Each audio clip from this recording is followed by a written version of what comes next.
Okey, next big stop. Kita berada di tempat di mana nelayan membuat penangkapan kupang dan juga belangkas.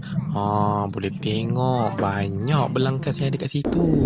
Bukan seekor, bukan 2 ekor, tapi banyak-banyak ekor. Uncle Rafi dia ada cakap, belangkas ni nak pegang hati-hati. Jangan terkena bahagian hujung ekor dia, sebab hujung ekor itulah di mana racun dia keluar. Okay, Lik, pandai sini, Lik. Showcase sikit. Belagak sikit. Tengok. Inilah belangkas. Woo!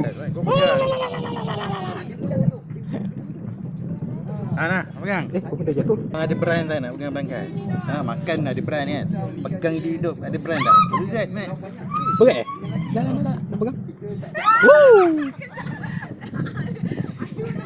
Ini kita punya lauk mak cili api.